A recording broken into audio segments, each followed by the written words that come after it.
Get ready to get uncorked. It's a new kind of show, starring me, Cindy Ashton, with special guest, Dr. Taisha Wilson. Live from the streets of New York City. This is Cindy Uncorked.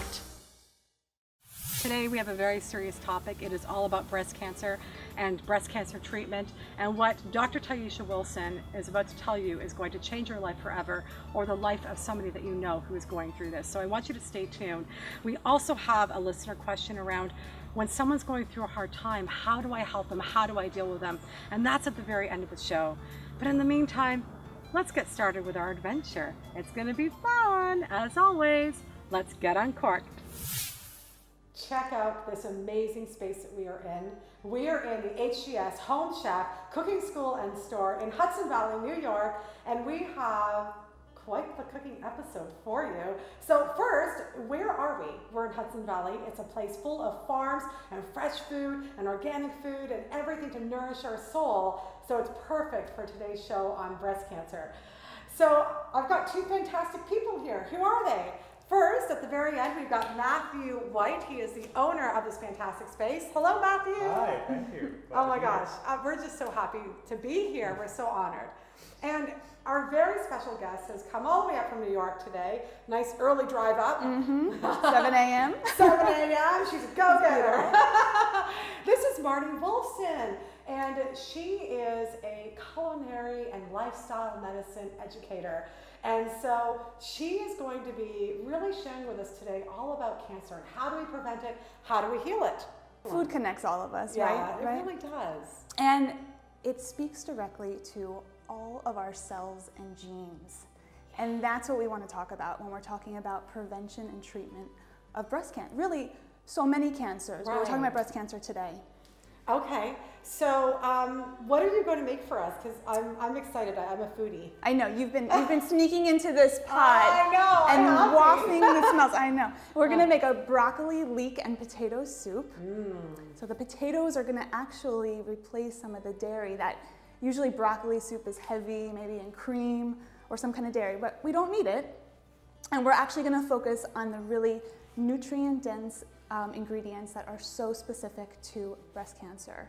One of the most important factors in breast cancer prevention is growing a beautiful garden inside, right? Think of your inside as this garden encouraging healthy cells. So we do that with some really vital nutrients from broccoli is one of them. Broccoli has gotten like the biggest, kind of vegetables go in these trends. Yeah, they really do. Yeah, and broccoli has actually gotten a lot of press for good reason. It has something called sulforaphanes. Can you say it? Sulforaphanes. Sulforaphanes, yes. Okay.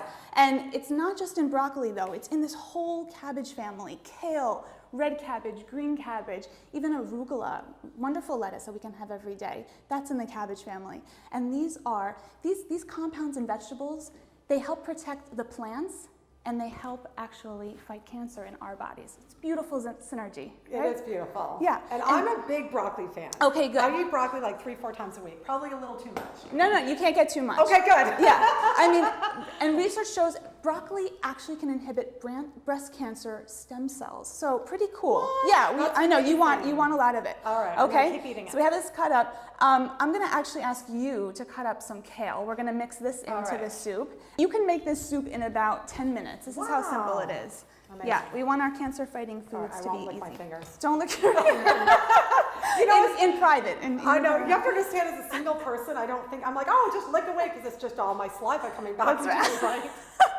All right, so go ahead and add the leeks. Okay. The leeks are in. Go ahead, you can add it right to it. Yep. Okay. The leeks are in the onion family, right? Which are also high in the sulforaphanes I was talking about. Okay. Now we're going to add a pinch of salt, garlic, and ginger. Now I want to tell you something about the garlic. Okay, this is a little trick. So it's not just what you eat, but also how you prepare it, right? So with garlic, you have to think a little ahead of time. If you know it's in your recipe, I want you to chop it up and leave it there for about 10 minutes. The antioxidants actually increase if you just leave it. What? Cool, right? That's it's like so magic. cool. It's like magic. I could sing a whole aria in 10 minutes. There you go. That's right. your aria about garlic. Okay, we got our garlic, and we've got our ginger, anti-inflammatory. Okay. Right? Okay, we're gonna let those just kind of sing together for a little while.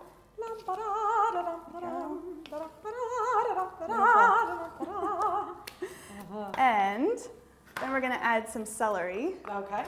Okay, so add your kale. Okay.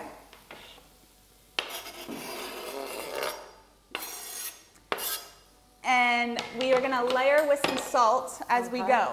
Oh, see, I As we go, didn't do because that. yeah, if you just add it in at the end, it's just gonna be the surface taste of salt. Oh. Okay, so you wanna blend it through. Now, should we be doing that for all of our cooking? Mostly, Okay. absolutely, yeah. As you go, you salt. Okay. Okay, and then we're gonna add the main character, Broccoli. broccoli. Our star of the show. Beautiful. And then we're gonna add the potatoes. Okay. And that is it. That's all of your main ingredients. Super easy.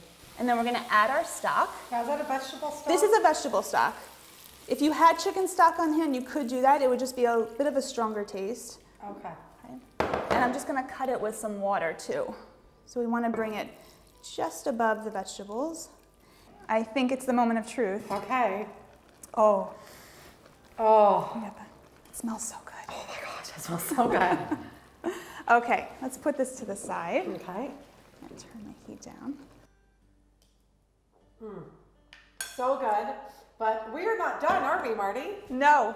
No, well, you and I are done. But you get to watch Live from the Street Snacks. Let's see what these crazy people from Washington Square in New York City have to say about breast cancer.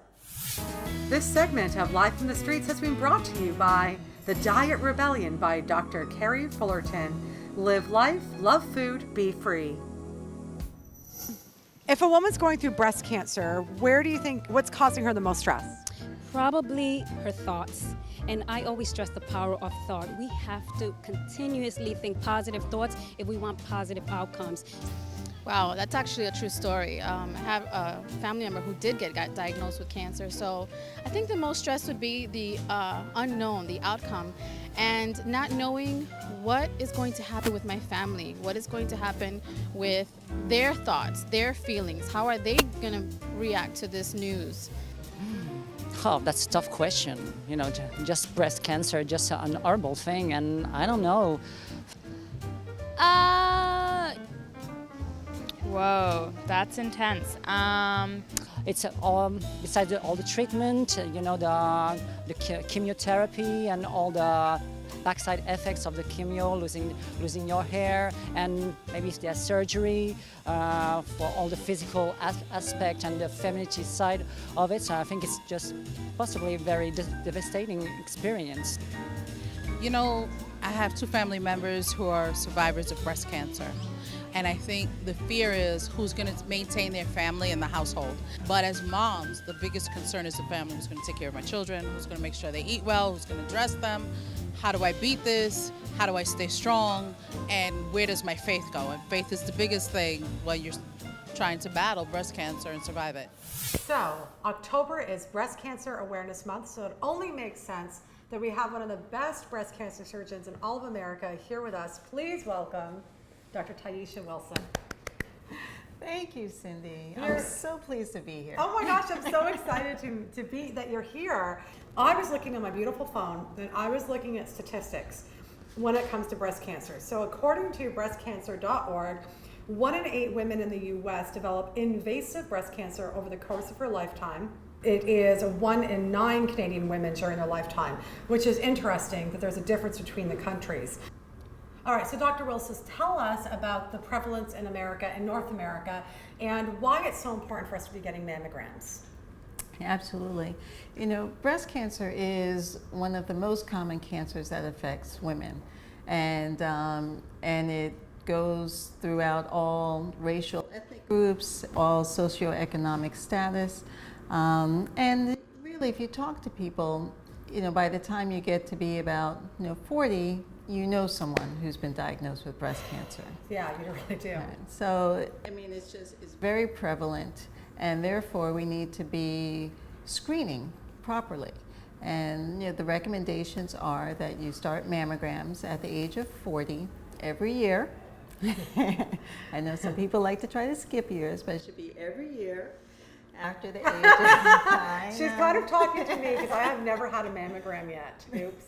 Go on. I promise after this interview I'll go get one. I promise. Okay. Go on. And you know I'm going to hold you to that. I know she's going to whip my bum bum. Okay. Okay. So yes, every year after 40.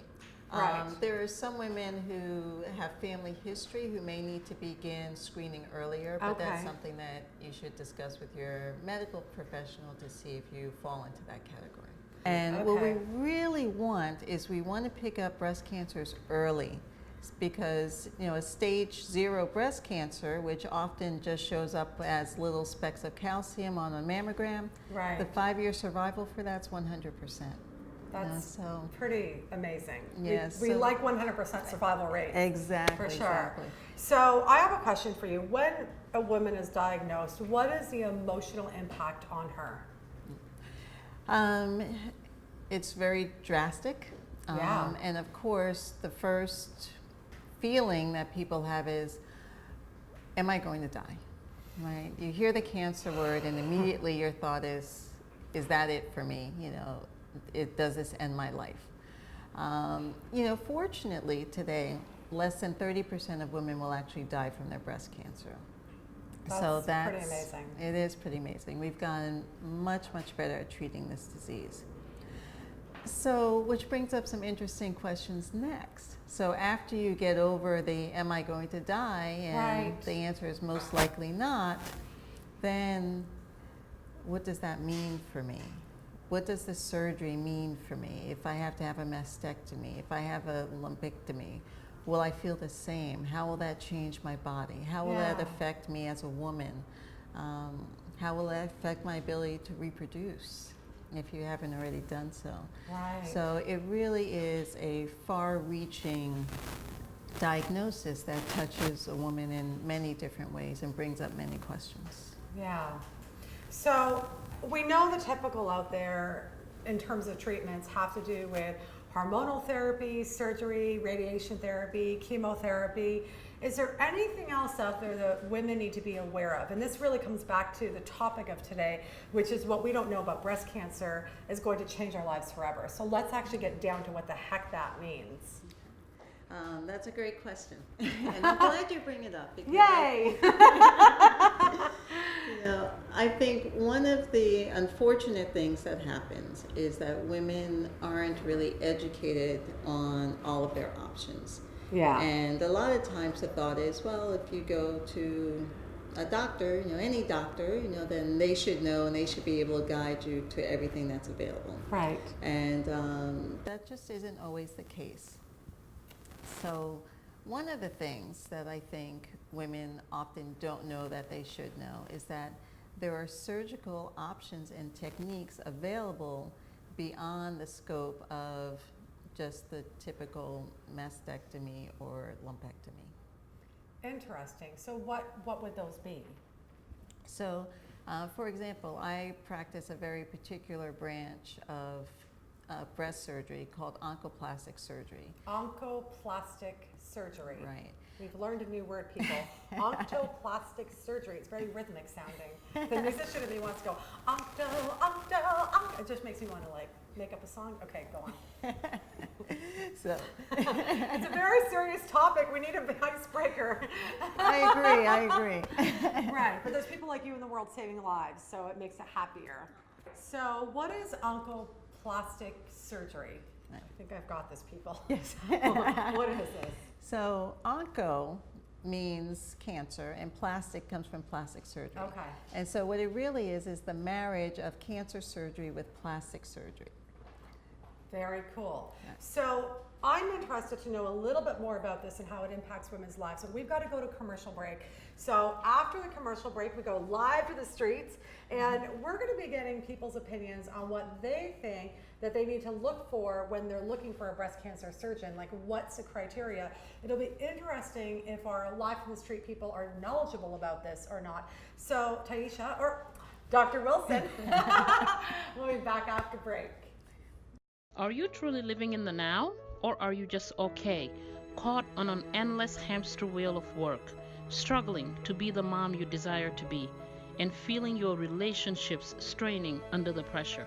Hi, I am Yai, and my course, Prosperity Now, will show you how to stop tolerating just okay and tap into the joy of abundance.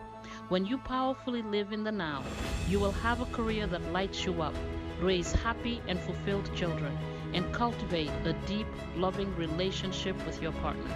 Go to prosperitynowcourse.com for more information on how to create your prosperous life by harnessing the power of now. Want more Cindy? Join her and professional speaker Jason Reed on the Speaking for Profit podcast as they talk about how you can influence your audience, whether it's one person or 1,000. How uncorked do they get? You're going to have to tune in to find out. What should a woman look for in a breast cancer surgeon?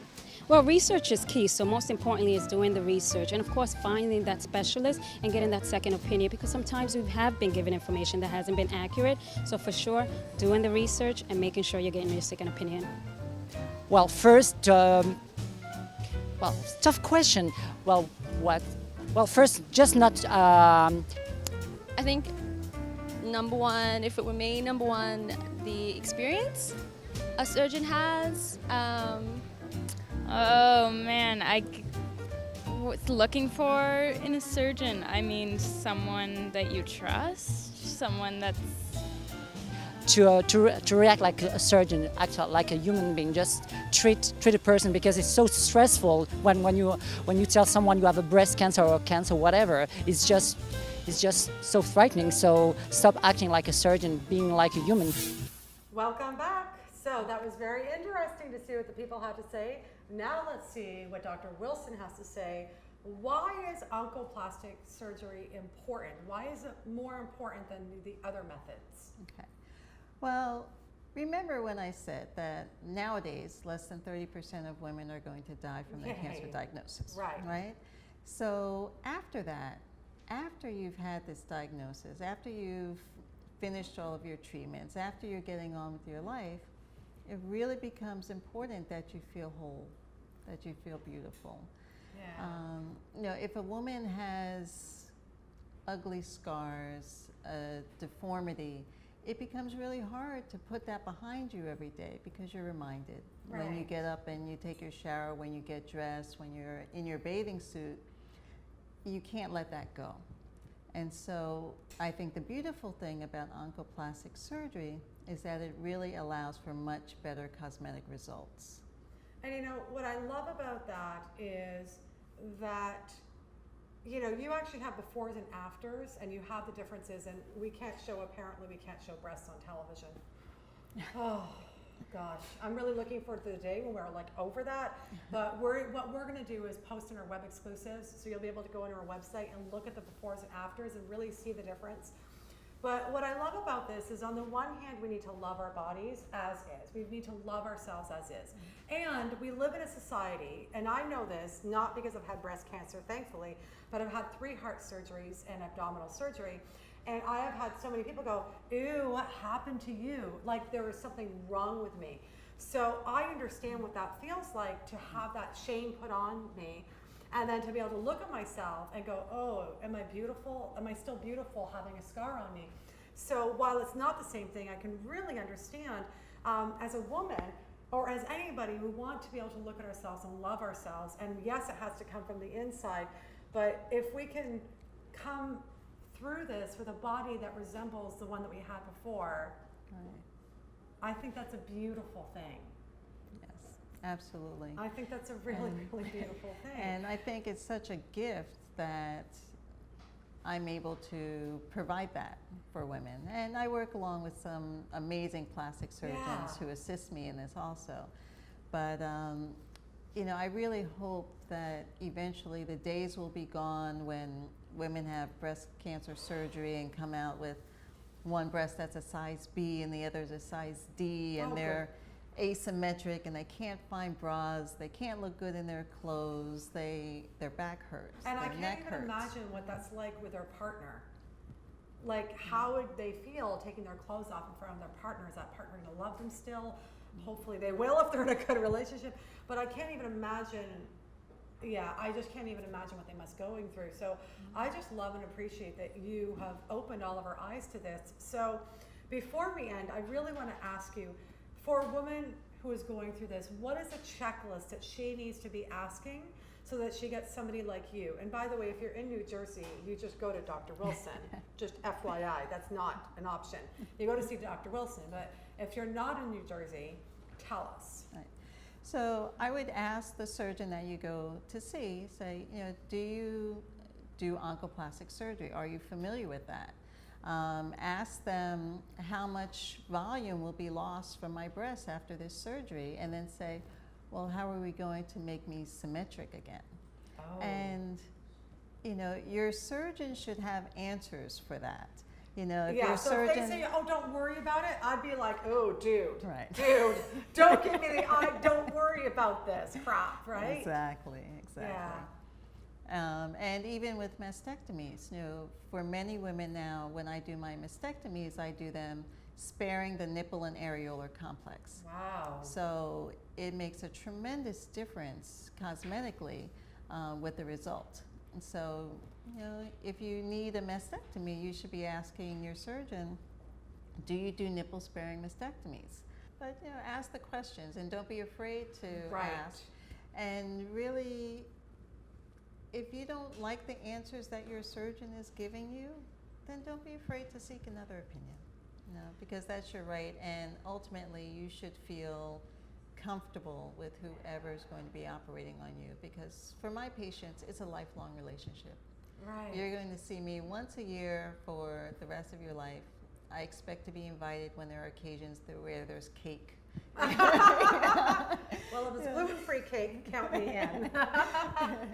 So it's a very, very important relationship, and you should feel trusting and good about it. And I think that the key point that I really want to bring out of this is that we have a voice, and you need to advocate for yourself. And often when we're going through a challenge, it's very hard not to feel small and not to feel vulnerable, but you have to stand up for yourself. I remember, last year when I was going through my surgery, I had to see my cardiologist, and I went to a brand new one, and he was so nasty, and I fired him on the spot, and people were like, and I'm like, I'm not taking that. And now I have a lovely man that takes care of my heart.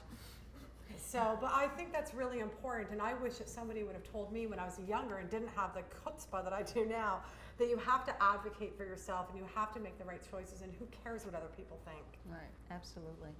This has been brilliant. I think it's been so eye-opening. Hopefully nobody watching has to experience this, but at least we have the facts and we have the power to make better choices. We are so in appreciation. How can people find you? What hospital do you work out of? So I am at the Valley Hospital in Ridgewood, New Jersey. And you can go on to the Valley Hospital website, and they have a link to find me, and you can call the office at any time. And that number is 201-634-5557. Awesome. You have been fantastic.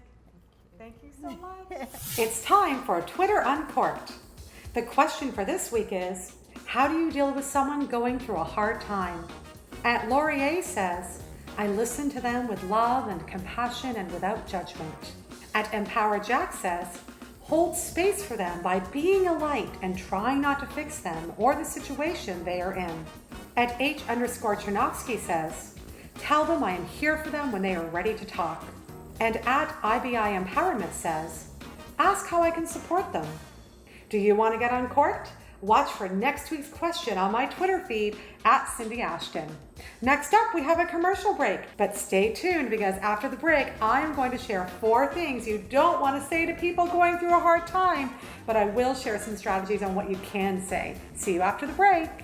My name is Maxine Warsh, and I'd like to introduce you to the washcloth. Simple to use, water only. With a warm cloth, you're going to remove all of your makeup. My face is clean and smooth and exfoliated, water only. The washcloth. Some people call it a miracle, I call it practical. I know you. Like me, you're a socially conscious entrepreneur. already creating a legacy in your business, living what you believe in, and nothing will stop you.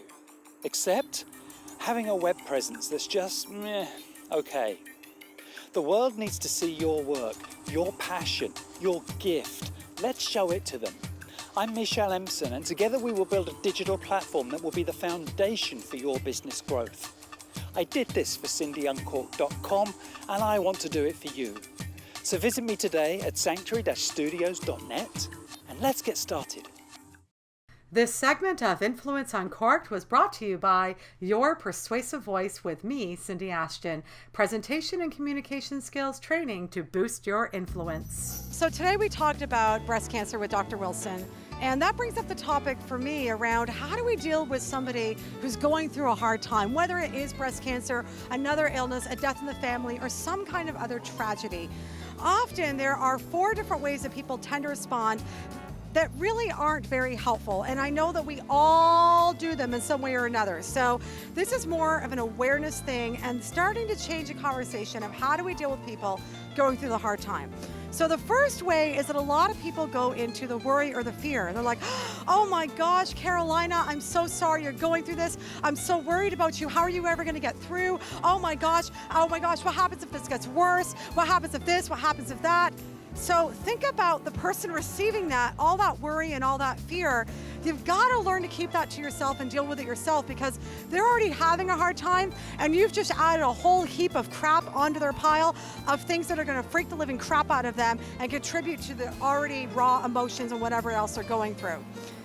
The second way that people tend to do is the opposite of, they tend to be the Pollyanna, everything's gonna be just fine. Oh, I'm so sorry you lost your mother, but cheer up because tomorrow's gonna be a better day. Stop pressuring me to feel better, I need to rest. But by us being overly positive, although we think that we're trying to be helpful, it tends to then push a person over the edge because you're not validating their feelings and letting them be where they need to be. Number 3. The blamers. Why did you manifest this? How come you created this in your life? Seriously? Now listen, some people do create their own drama, they do create their own stuff, but here's the thing, is that's not helpful. You've just attributed shame and guilt to them when they're already feeling like poop, so just stop it. Stop it. And the fourth one and the last one is when we feel sorry for people. Now, somebody might be completely at peace with what's going on in their life, but the minute you go, I'm so sorry, what a horrible tragedy, I can't believe you're going through this. The minute you do that, you make them feel like something is wrong with them, and suddenly when they were feeling at peace, suddenly they're out of whack in their body going, wait, maybe there is something wrong, maybe I shouldn't be at peace with this, what's wrong? And then they start spinning. So how do you deal with somebody who is going through a hard time? You listen. That's it. You show up and say, I know you're dealing with this today. Is there anything you want to share? Is there any way I can support? Is there anything I can do? Let me be an ear. Let me be non-judgmental. Let me just listen. We need more love and more listening in the world, and less blaming, less judging, less trying too hard to make things right. We don't need to fix it. We need to trust that people are on the path that they need to be on, and just hold the space and be love for them. What an enlightening episode today was, but I need you to stay tuned because next week is the week of Halloween, and as everybody is getting dressed up, I'm getting dressed down. It is our almost naked episode. We are going to be tackling body shaming because I'm done with it. Are you done with it? We need to learn to love our bodies and love our souls and love who we are. So this is going to be a very important episode, so make sure you stay tuned. But in the meantime, our web exclusive, the song of the week, is by Judy from Connecticut. She has asked me to sing Put On a Happy Face. Okay, go enjoy it, and I will see you next week. And remember to get uncorked.